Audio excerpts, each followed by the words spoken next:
Industries limited के director Anant Ambani Jamnagar से द्वारकाधीश तक पदयात्रा पर हैं। आज पदयात्रा का 9वां दिन है और वो गांव के रास्तों से होते हुए आगे बढ़ रहे हैं और रास्ते में उनके साथ भजन करते हुए लोग यात्रा में शामिल हो रहे हैं। आप भी देखिए।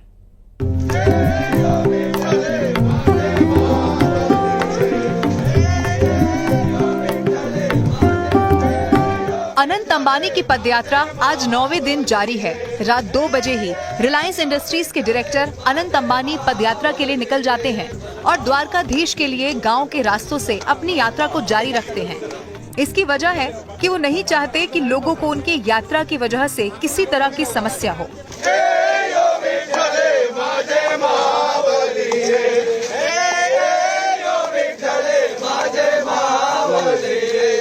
जब उन्हें पदयात्रा के लिए यूथ आइकन के तौर पर पेश करने की बात कही जाती है तो सहज भाव से वो इसे साधारण कार्य बताते हैं और युवाओं को आध्यात्म से जुड़ने का संदेश देते हैं।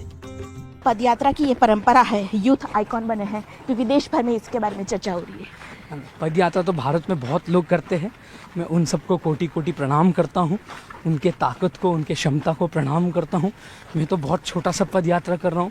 भारत में मेरे से 1000 लोग, लाखों लोग, करोड़ों लोग मेरे से ज़्यादा लंबे लंबे पदयात्रा करते हैं, बिना चप्पल, बिना जूते, बिना खाए पिए। उन सब का मैं कोटि कोटि प्रणाम करता हूँ। उनसे ही हम सबको प्रेरणा मिलती है। और युवा को कोई मैसेज? बस भगवान के चरणों में हमेशा अपना माथा टेके और भगवान से प्रेम करे और भगवान हमेशा सबको खुश रखे और युवाओं को भी भगवान अपने पास ले आए, यही मेरी इच्छा है।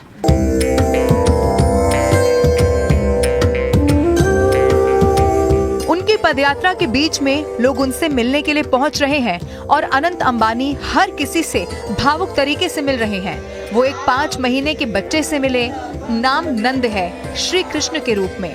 बालक के परिवार का कहना है अनंत अंबानी किसी आम व्यक्ति की तरह लोगों से मिल रहे हैं।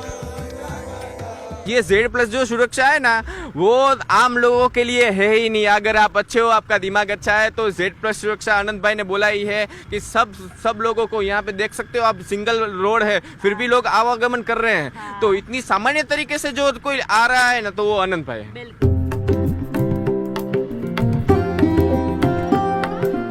अनंत ने 5 महीने के नंद को गोद में लिया, परिवार के साथ तस्वीर खिंचाई और जब जाना कि उस नन्हे कृष्ण का जन्म उसी दिन हुआ है जिस दिन उनके दादाजी धीरूभाई अंबानी का जन्म हुआ, तो वे भावुक हो गए। लोग उनकी तुलना धीरू भाई से कर रहे हैं और अनंत का कहना है कि उनका जरा सा भी भाव उनके भीतर है तो वे उसके लिए धन्य हैं। कई सारे लोगों को देखा, गांव के लोगों को देखा। एक बुजुर्ग भी कह रहे थे कि ऐसा लग रहा है कि जैसे दादा है वैसे ही बेटा है।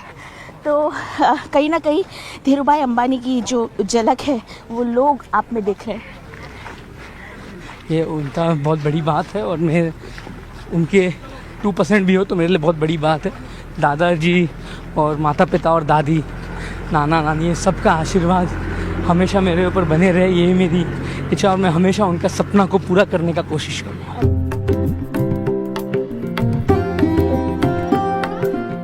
वहीं उनकी यात्रा में सम्मिलित होने के लिए पहुंचे पंडित रसराज इस बात पर आश्चर्यचकित हैं कि एक इंडस्ट्रियलिस्ट इतनी लंबी यात्रा कर रहे हैं।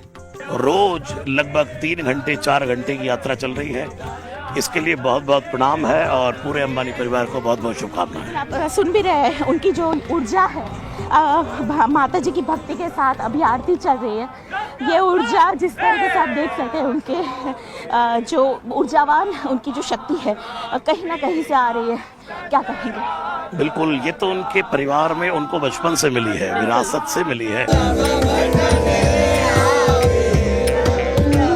द्वारकाधीश तक चलने वाली अनंत की ये यात्रा 2 दिन और चलेगी। पूरे भक्ति भाव के साथ ये यात्रा हर दिन ऐसे समय में होती है जब सड़क पर नाम मात्र की भीड़ होती है। अनंत अंबानी नहीं चाहते कि उनकी वजह से किसी को किसी भी प्रकार की परेशानी आए। अनंत अंबानी की आध्यात्मिक यात्रा में हनुमान चालीसा का पाठ होता है, गायत्री मंत्र के साथ श्री कृष्ण के लिए जय घोष होता है। पूरा माहौल भक्तिमय है और इस पदयात्रा में भावनाएं, श्रद्धा और करुणा सब साथ चल रही हैं।